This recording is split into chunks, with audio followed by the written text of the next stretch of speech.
The old St. Mercy Hospital had been abandoned for nearly 20 years.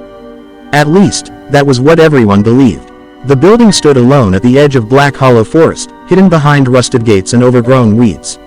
Its windows were shattered, its walls stained by decades of rain and neglect. People avoided it, not because of ghost stories.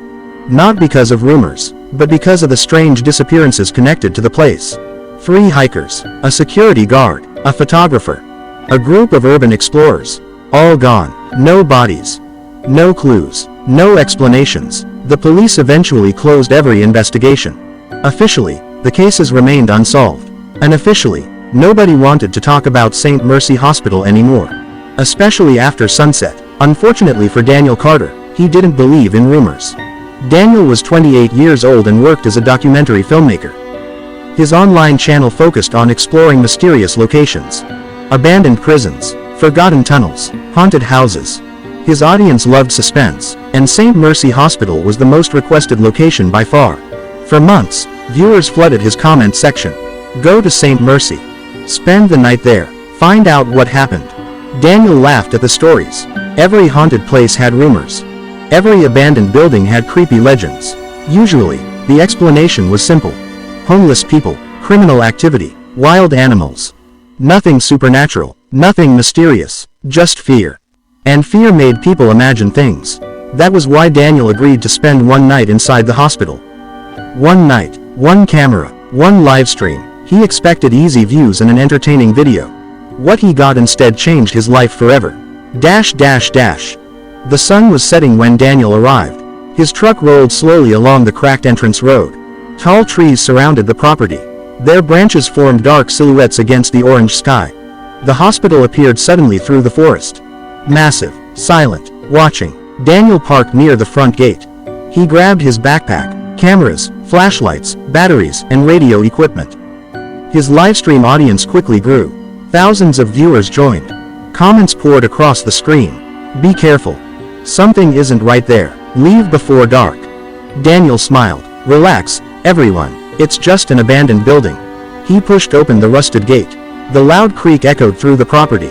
Then silence returned. An unnatural silence. No birds. No insects. No wind. Nothing. Daniel frowned. The forest should have been full of sounds. Instead, it felt empty. Dead. He shook off the feeling and continued walking. The hospital entrance stood open. The front doors had long ago fallen from their hinges. Darkness waited inside. Daniel switched on his flashlight. Dust floated through the beam. The lobby looked frozen in time. Broken wheelchairs, collapsed ceiling panels, old medical equipment. Everything coated in thick layers of dust. Welcome to St. Mercy Hospital, Daniel announced to the livestream. Thousands watched. Thousands listened. None of them knew what would happen next. The first hour passed normally. Daniel explored hallways, patient rooms, operating theaters, storage areas.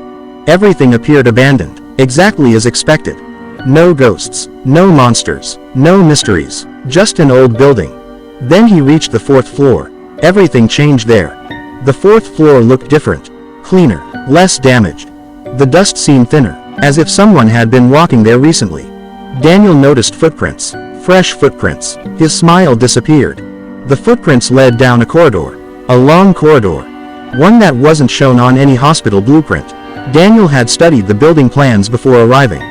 This hallway shouldn't exist, yet there it was, stretching into darkness. Longer than any hallway had a right to be. The livestream exploded with comments. What is that? Was that always there? Turn back. Daniel's heartbeat quickened. For the first time all night, he felt nervous. Still, curiosity pushed him forward. He followed the footprints. Step by step, the corridor seemed endless. His flashlight illuminated white walls. Closed doors. More darkness. The deeper he walked, the colder the air became. Soon his breath was visible. Daniel stopped. Something felt wrong. Very wrong. Then he noticed the doors. Each one had a number. 101, 102, 103, 104. Daniel frowned. These were first floor room numbers. Not 4th floor numbers. That made no sense. His stomach tightened. The building layout was impossible, as if reality itself had become confused.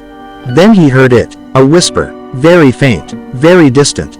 Someone speaking, somewhere ahead. Daniel froze. The whisper came again, too quiet to understand, but unmistakably human. Someone was in the corridor. Watching. Waiting. Hello? Daniel called. No answer. The whisper continued, a soft murmur. Barely audible. Daniel moved forward. His flashlight trembled slightly. The whisper grew louder, closer. Soon he could distinguish individual words. The voice repeated the same sentence over and over. Don't look behind you. Daniel stopped breathing. The whisper continued. Don't look behind you. Again. And again.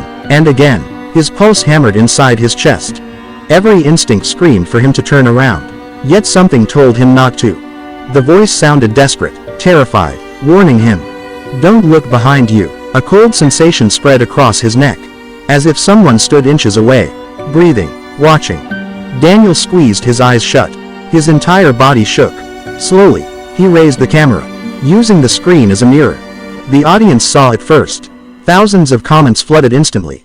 Run. Behind you. Oh my God. Daniel looked at the screen and saw a person standing directly behind him, less than 3 feet away. A tall figure, completely motionless, its face hidden by darkness. Daniel spun around. Nothing. The hallway was empty. The figure had vanished, but the livestream had recorded it. Millions would later see that footage. Experts would analyze every frame. Nobody could explain it. The hospital was no longer abandoned. Something lived there, and it knew Daniel had arrived. The whispering had stopped. Now there was only silence. Then every door along the corridor opened simultaneously. Bang, bang, bang, bang. The sound echoed endlessly. Dozens of doors, all opening at once. Dark rooms stared back at him. Daniel felt panic rising. He turned to leave. The corridor behind him was gone, replaced by a solid wall. His flashlight slipped from his hand. The livestream audience watched chaos unfold. Daniel picked up the light. The wall was real. The exit had disappeared. There was no way back. No escape, only forward. A distant laugh echoed somewhere ahead. Low, deep, inhuman. Daniel realized a terrifying truth. The hospital wasn't trapping people. The hospital was hunting them. And he had just become its newest target. Hours passed. Or at least it felt like hours. Time behaved strangely inside the corridor. His phone showed impossible numbers. His watch stopped working. The livestream disconnected repeatedly. Sometimes viewers reported seeing things Daniel couldn't see. Faces in windows, shadows behind him, people standing at the end of hallways. Every time he checked, nothing was there. Yet the viewers insisted. Something followed him, always just out of sight. Always watching. Daniel eventually reached a large metal door. Unlike everything else, this door looked new, polished, clean, locked. A message had been scratched into its surface. Do not open. Naturally, Daniel tried opening it. The handle turned. The door slowly creaked inward. Beyond it was darkness, absolute darkness. His flashlight beam vanished inside, as if the light itself was being swallowed. A cold wind emerged, and with it came hundreds of whispers. Thousands of voices speaking simultaneously. Daniel couldn't understand the words, but he recognized one thing. They were begging for help, begging to escape, begging him not to enter. Yet something inside pulled him forward. A force stronger than fear, stronger than reason. Daniel stepped through the doorway, and immediately regretted it. Because the room wasn't a room. It was an entire city, hidden beneath the hospital, stretching endlessly into darkness. Buildings, roads, streetlights, cars, all abandoned, all silent, an impossible underground world, and somewhere within it, something was awake, something ancient, something that had been waiting for a very long time, for someone like Daniel to arrive. And when the first distant scream echoed through the underground city, he finally understood why nobody who entered St. Mercy Hospital had ever returned. Because they were never inside a hospital at all. They had entered somewhere else. A place that should not exist. A place where the darkness was alive. And it had just noticed him.